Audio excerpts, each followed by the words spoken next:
ESPN Home Video presents Strike, the guide to consistent bowling.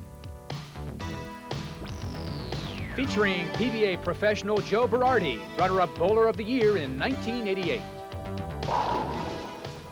Joining Joe is women's pro bowler and ESPN color commentator Leila Wagner. Together, Joe and Leila will give you the insights and techniques to consistent bowling. Hi, I'm Leila Wagner. And I'm Joe Berardi, and we're here at Conejo Village Bowl to help you improve your bowling. Through consistency and practice, this will enable you to roll higher scores and enjoy bowling that much more. You know, bowling is such a fun sport. It's a lifetime sport. There are exciting programs geared for folks of all ages, as well as programs for the physically disabled. And ladies, it's a known fact that you can bowl and continue to bowl well while you're pregnant. Since bowling's a physical sport, in order to enhance your scores and protect yourself from physical injury, it's important to start with a good warm-up.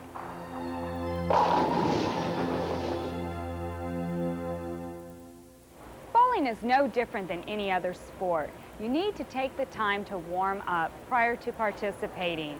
We use 138 muscles each time we throw the bowling ball. So if you're properly warmed up, you'll not only enhance your performance, you'll prevent injuries, and you'll make better use of your practice time. Here are a few quick warm-ups that you can do if you didn't take the time at home prior to going to the bowling center. First of all, take your right foot, place it over your left.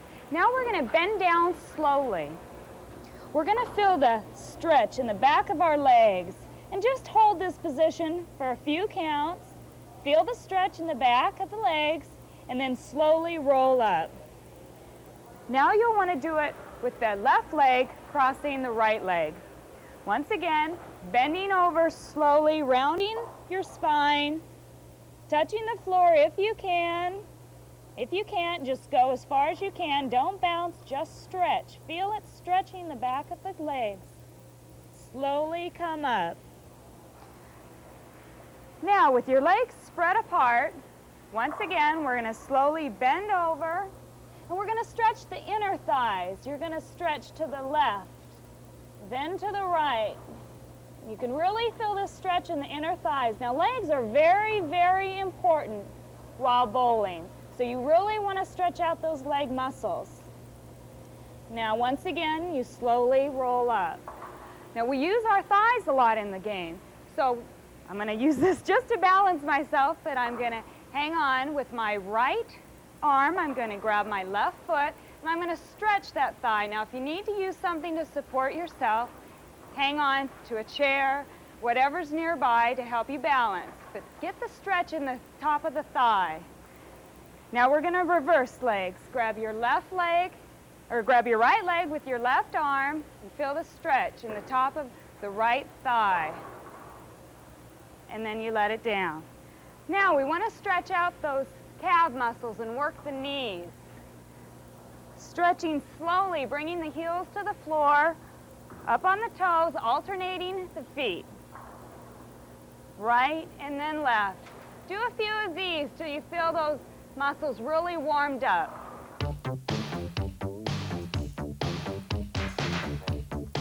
As you know, bowling's a fun and enjoyable sport. But for you who want to take your game right to the top, Leila and I have some secrets. As far as the stretching part goes, over the course of a professional tournament, we bowl 42 games.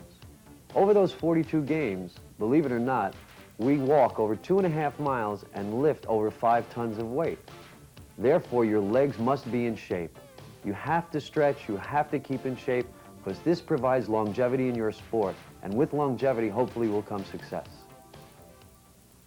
Now a few windmills. Just rotating the spine. Arms can either be straight or bent. It doesn't matter, but just warm up the back. Now, after the windmills, clasp your hands behind your back. We really need to stretch out those back muscles, the top of the shoulder muscles. We use these muscles a lot in bowling. Feel the stretch. Go as high as you can. And then release. Now for the neck. You'll want to press your chin against your chest and pull back. Feel the stretch in the back of the neck. This really will loosen up your net. Now rotate your head to the right and then back to the left, slowly. To the right and then back to the left. Now rotate all the way around, come back to the right and to the left, right, back to the left. Now that you're all warmed up, you can join Joe and me as we show you ways to improve your bowling.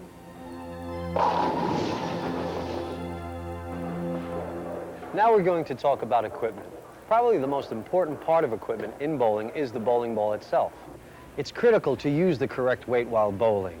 If you feel you're throwing the ball too hard or lofting the ball over the line, this may be the wrong weight as far as being too light.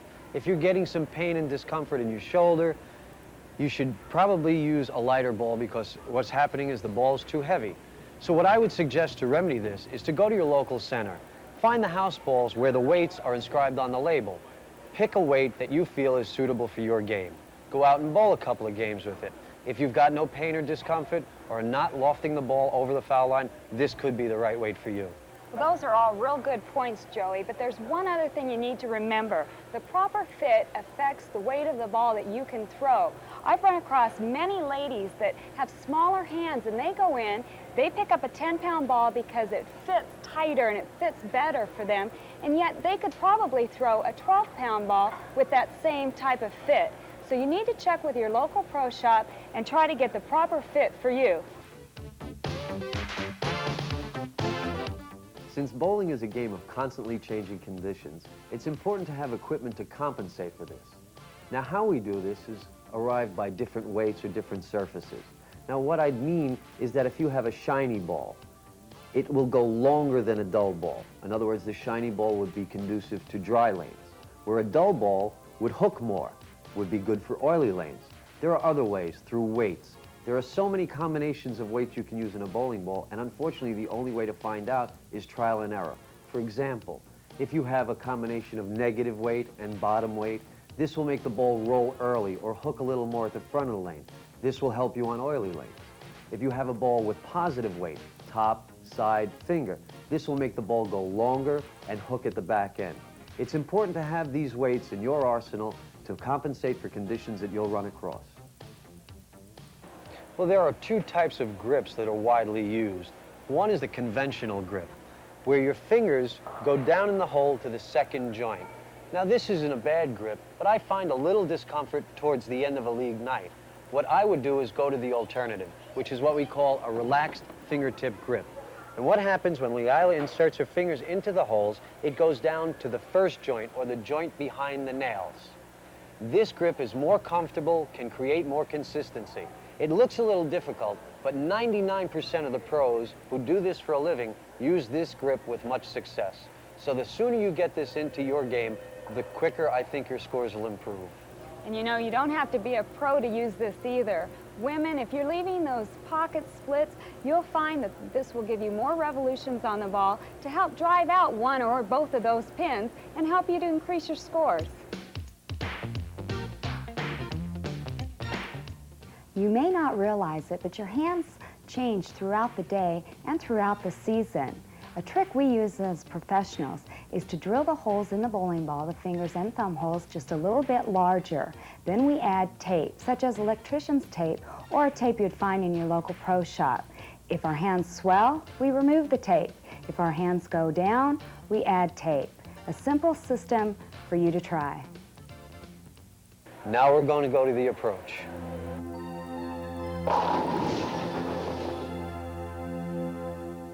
Now we're going to talk about the approach. Since I feel the approach is the biggest key to consistent shot making, we'll get into intricate things like hand position and arm swing a little later. Two of the most commonly used approaches today are the 4-step approach and the 5-step approach. Joe's going to show you the 4-step approach. Okay, with the 4-step approach, the first thing we're going to do is arrive at a starting point. And what I'm going to do is walk up to the foul line and place the back of my heels at the foul line. Now I'm going to take 4 average-sized steps. 1, 2, 3, 4. Another half a step per slide, turn around, and this is my starting point for the 4-step approach. Now I'm going to pick up my ball and go through the approach with you. Now, the first part of this approach is called the push away. What I do is start the ball, for me, in a shoulder-high position. This creates a little momentum for my arm swing. Now, this must work in unison with the first step. This activates the approach and creates solid timing. So watch as I take my first step, the ball is pushed away the same time.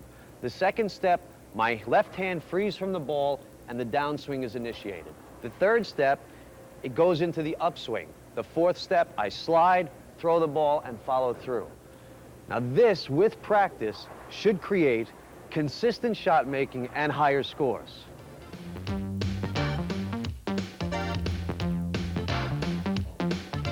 In my travels, I found that not all bowling centers are consistent in the number of dots they use on the approach or where they're placed on the approach, how far from the foul line.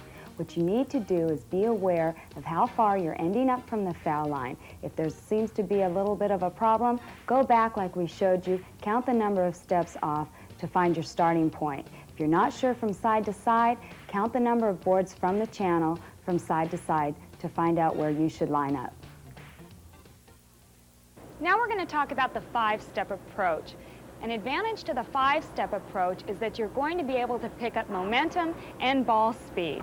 Now, in order to find your starting position for the five-step approach, we go back to the foul line, take 5.5 average steps, we turn around, and we're at our starting position. Now, the one difference between the five-step approach and the four-step approach is that with a five-step approach, you take your step first, and then you push. Remember, when Joe showed us the four-step approach, he actually pushed and stepped at the same time. With a five-step approach, you make sure you take your step first, then you push, which puts your ball in the downswing on the third step. It's coming back in the backswing on the fourth step, and with the fifth step and your slide, you end up at the line. Now that we've shown you the approach, what I'm going to do now is break it down into sections. The first being the push away. If you can remember, I started with my type of push away, the shoulder high push away. And what this does is when you push the ball out from this position, it creates more momentum to bring you a higher backswing, thus creating more speed for your ball. The second part is a chest high push away. This is widely used among bowlers today. This is something that I would recommend. It will allow you to gain enough momentum to create enough of a backswing to get enough speed and control. The third is the waist or thigh high push away. This you have a tendency to use when you're throwing the ball too hard and want to slow it down a little, because as the shorter push away, it gives you less of a backswing, thus creating less speed. Now the second part was the arm swing. Now the arm swing should be started a little bit to the right of the body. Why to the right? Because if you start it in the middle and push the ball out straight, the arm swing comes back and creates a loop. This causes inconsistent shot making. So remember, start the ball a little to the right, push away, and lock that arm. Nice and straight, just like a pendulum. Now the third point, which I think is the most important, is leverage and balance. You'll see people bowl from time to time where they get to the foul line and their knee is straight, their upper body is bent over, and they're all off balance. This creates a lot of inconsistency. The way I teach is when you slide, your knee should be bent over your shoe, where you can still see the toe of your shoe. The right foot stays on the approach. Now I've got proper balance. Now the second thing I'd like to do is show you the shoulders. The shoulders shouldn't be bent over at the foul line. They should be back in this position, parallel to the target. Now by doing this, it creates shot making time and time again.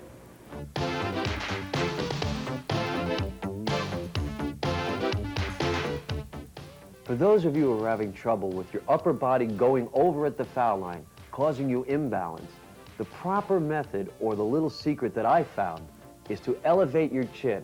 This stops your shoulders from going over your body at the foul line, giving you the proper balance and leverage you need for consistent scores. Use these tips to gain consistency in shot making. There's a point Joe made that I would like to emphasize. If you're not having the problem of throwing the ball too hard, you would not need to use the low push away. If you would like to create more power, then you need to concentrate on the waist high push away or the shoulder high push away. Now Joe and I are going to show you how the approach, how the push away, and leverage and balance all work together. Then we're going to go on to the hand position.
Now I'm going to show you what I think is the correct hand position. The palm should be up at all times until the point of release. The weight of the ball should rest a shade on the outside of your hand. If it goes on the inside of your hand, it has a tendency to make you turn the ball early, minimizing your hit and maximizing your skid, which is not what you want. Now I'm going to show you 3 wrist positions that you can incorporate with the correct hand position. The first one being the restricted wrist position. This minimizes your hit and maximizes your skid. Not a very good idea. The second wrist position is a normal or straight wrist position. This is the most widely used among bowlers today. It's conducive to either oily or dry lanes and has found to be very successful. The third wrist position is what I use. It's a cupped wrist position. This will maximize your hook and maximize your hit when the ball enters the pins.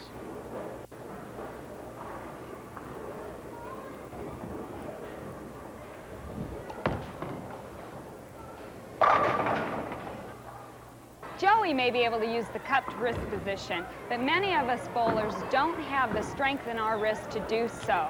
A lot of times the weight of the ball as your swing comes back presses your wrist into that restricted wrist position, and as you come through your release, it actually minimizes your hitting power. So if you concentrate on keeping it straight all the way through your back swing and through your release, you're able to maximize your hitting power. If you can't do this on your own through your own strength, you may want to obtain a wrist support.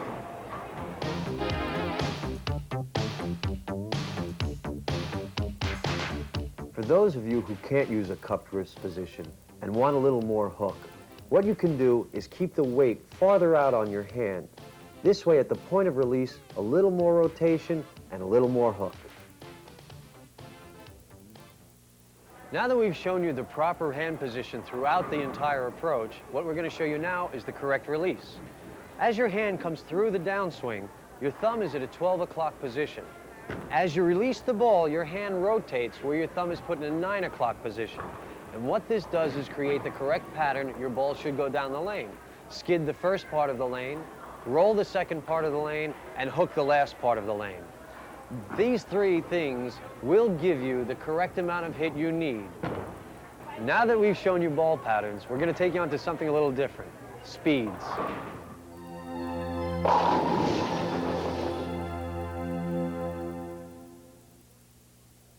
It's important to achieve the proper ball speed, creating the right pattern of the roll for the ball to go down the lane. Sometimes you have a tendency to throw the ball too slow, creating what we call a rollout effect, where the ball really doesn't hit the pins with maximum power. On the other hand, you could throw the ball too hard. This creates a prolonged skid, and when the ball hits the pins, it bounces off or deflects to the right. thus creating less strikes and lower scores. Well, that's true, Joe, but most bowlers don't have the problem with throwing the ball too hard. What they actually need to do is try to increase that ball speed for hitting power. Now, I mentioned earlier, a lot of people don't have the strength in their wrist to do this through their arm swing. So there are a couple other ways to do it. One is through where you place the ball in your push away. Another is through your footwork. If you increase your footwork, you'll get to the line sooner, you'll catch up with the ball, you'll have a little bit more ball speed.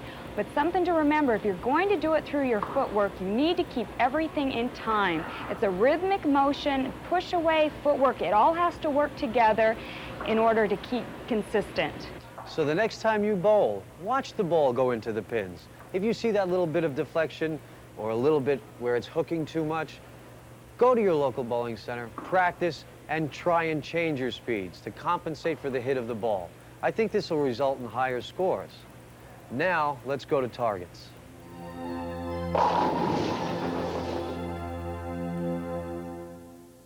Now that we've shown you the correct approach and got a ball speed for you, now we're going to show you what to aim at. Now, the pins are 60 feet away, but we have arrows here that are 25 feet away, and it's much easier to aim at something 25 feet away than something 60 feet away. Now, what I'm going to show you now are 3 different lines or ball paths you can use to compensate for certain conditions. Now, the first angle is called the outside line. The ball is rolled between the gutter and the second arrow. This creates a good angle of entry for the ball into the pins. You don't lose any deflection and the ball still drives through. The second one is the second and third arrow, or the track area. This is commonly used among bowlers today. It can work on oily conditions or dry conditions, but mostly on all conditions. The third one is the extreme inside line. This is used when the lanes hook in abundance. It allows your ball to go out and use a major part of the lane, hook back into the pocket with very little deflection at all. Now, with these 3 lines, you should be able to compensate for any condition you encounter enough to raise your scores where you enjoy bowling even more. Now that we have determined there are 3 different lines out on the lane that you can play, and also that we are going to use the arrows as our target, which arrow do we start out with first? Well, first of all, that brings us back to the approach. On the approach, there are a number of dots. The first dot coinciding with the first arrow out on the lane. Each dot is 5 boards apart. The second dot being the 10th board, which is also the second arrow out on the lane, and so on. So let's make it real simple. Let's start right here in the middle of the lane on the 20th board, which is the 4th dot. We want to target over the second arrow out on the lane.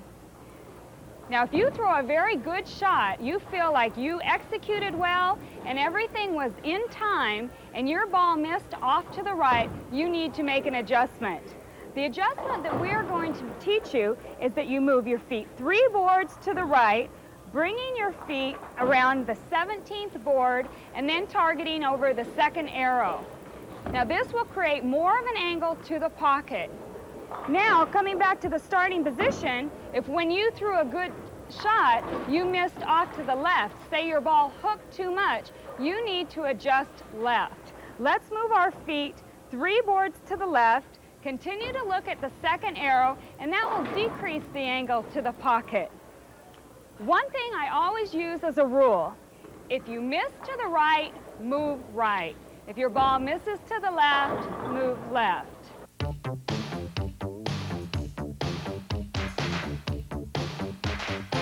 Since I've watched and participated in leagues throughout my career, there's one common problem that occurs with all league bowlers. From the first game to the third game, their score seems to deteriorate, and the reason being they're afraid to adjust on the approach. What you have to do is move as your ball moves. If your ball moves to the left, you move to the left. If your ball moves to the right, you move to the right. The reason being, as the ball is thrown down the lane, this creates friction, drying some of the oil off. Now, what happens is that the ball hooks more, but league bowlers are kind of stubborn. They stand in one place and expect the ball to go into the same place. It won't happen. You have to adjust. If you start adjusting from the first game to the third game, you'll see your first game and your second game and your third game increase in score. If the adjustments you're making are not working, try this. If the lane is hooking too much, try to delay the roll on the ball by moving your target farther down the lane. If you'd like to get the ball into a roll earlier for those oily conditions, try bringing your target closer to you. Next, we're going to show you a simple system for picking up your spares.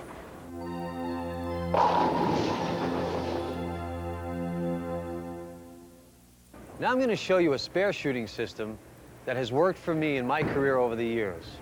This is for right side spares and left side spares. And since everybody's nemesis is the 10-pin, I think that would be an appropriate place to start. Now what I'm going to do is use the third arrow as my spare target. Now when I use the third arrow, I'm going to stand on the next to the last dot or the 30th board. Now I'm going to throw the ball a little different because if you remember, I use a cupped wrist position. But for spares, it's more of a restricted wrist position. The reason being, when you miss spares with a hook, you miss them left, then you try and compensate, you miss them to the right. So what we're going to do is alleviate the hook completely. Put the wrist in a restricted position and follow through straight to the third arrow, allowing no hook at all and creating more room for error. Now here's what I mean.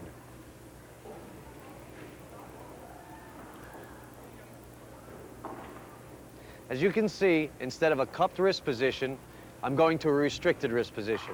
My eyes are focused on the third arrow, and now I'm ready to go.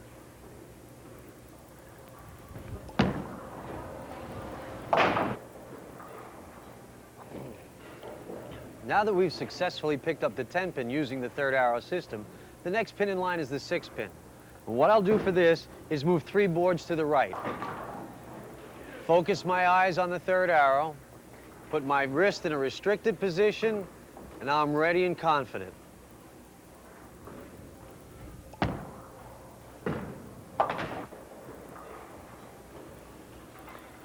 Well, now that we're 2 for 2 with this third arrow spare shooting system, let's go and bat 1,000. What I have here is the 3-6-10. When you come in high on the head pin, you might leave this a lot. So how to make this spare is, again, using the third arrow, moving 3 boards to the right, keeping my eyes focused on the third arrow, putting my wrist in a restricted position, and now I'm ready.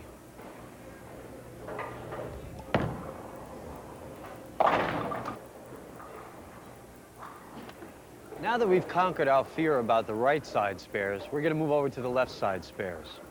And it's a little different in my starting point, but my target still stays the same, the third arrow. What I'm going to do is place my feet on the 15th board or the third dot. Still keeping my eyes focused on the third arrow, the restricted wrist position, follow through right to the third arrow, and I shouldn't have any problem making this spare.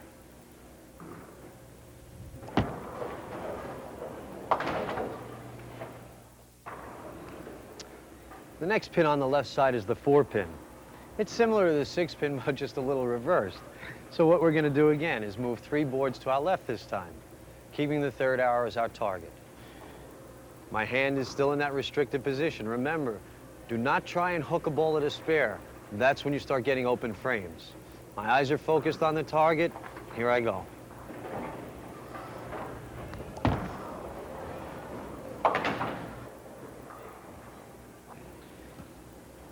Now we're going to go to another spare.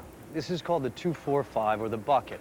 This leave happens when your ball is light in the pocket, not enough to get a strike, but not bad enough to leave the 1-2 combination. And what we're going to do is something very similar to the 4-pin. We're going to stand in almost the same place, approximately the 18th board. Use the third arrow as a guide and still keep that ever-loving restricted wrist, because this is the only way I feel you can become competent in spare shooting.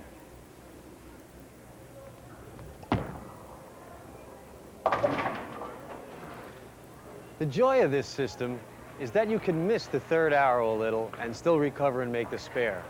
You know, there are other spares we leave throughout the game. Let's go to Leila and see how she converts them. Now let's talk about spare conversions that include the head pin. An example, the 1-2-4. You've missed the head pin to the right, you've left yourself with the 1-2-4 spare conversion. What works best for me is to use my strike target out on the lane and to move my position on the approach 3 boards to the right, like this.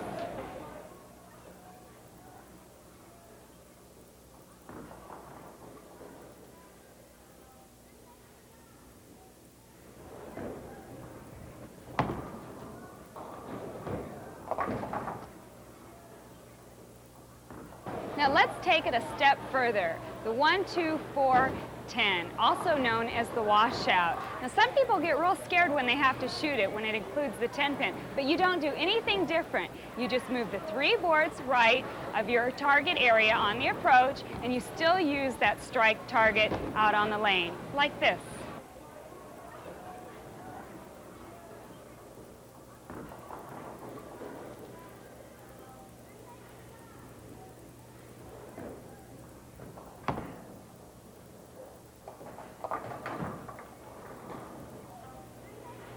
Now let's go to spares that are left on the right side that include the head pin. An example, the 1, 3, 6. We're going to do the exact same thing as we just did. We're going to go to our starting position on the approach. We're going to move 3 boards, not right this time. We're going to move 3 boards to the left. That should do it.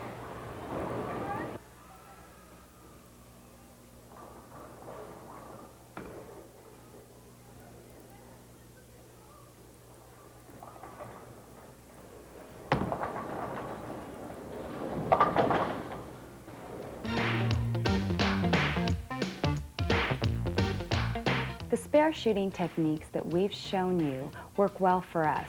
You may need to move fewer or more boards depending on your game. The only way to do this is through trial and error. Now that you've got the tools to strike and spare, it's just a matter of practice.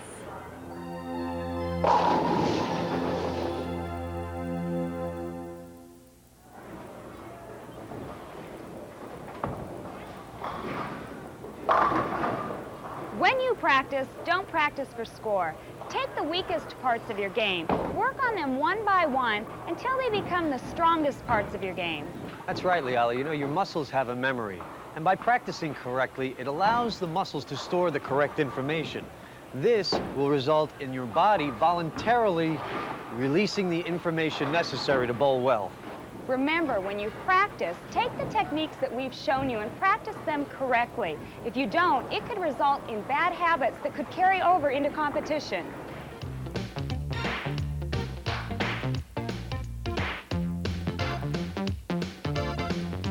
If you plan to practice on the same day you bowl league, remember, conditions change between the afternoon and evening, so be prepared to come out and make the proper adjustments. It's important to practice, but when you can't see or feel those little mistakes you've been making, do the next best thing. Take a video camera or a friend to watch you bowl. There's nothing more important than the eyes from a bench to help you find those little mistakes that you've been making.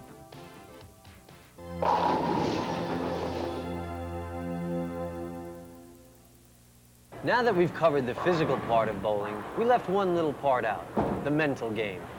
A positive mental attitude could result in a pre-shot routine. What I like to do is sit in the settee area, visualize what I have to do to make a good shot. I then get up, take a deep breath, try to relax myself. I dry my hand, pick up my ball, and I'm on the approach. If I happen to make a bad shot, I try to forget about it. Remember, each frame is a new game. You know, you have to remember that execution is the most vital key in scoring. So if you're thinking about strikes and spares, forget it. What you have to do is focus your attention and concentrate on executing properly. By doing this, you'll see a better result in your scoring. Since there's no defense in bowling, you've got to mount as much offense as possible. If you go out and make 12 of the best shots you can, there's nothing your opponent can do about it.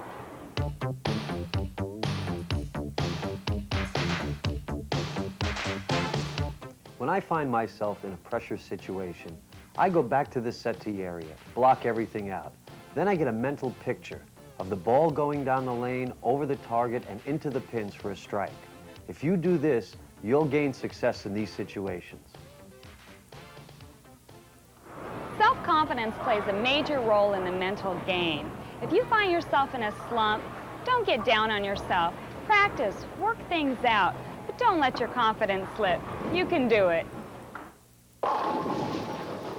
We've taken you from equipment to the mental part of the game, from the back of the approach to the pins. Now this computer will keep your score, but it's up to you to improve your score. Good luck. And have fun.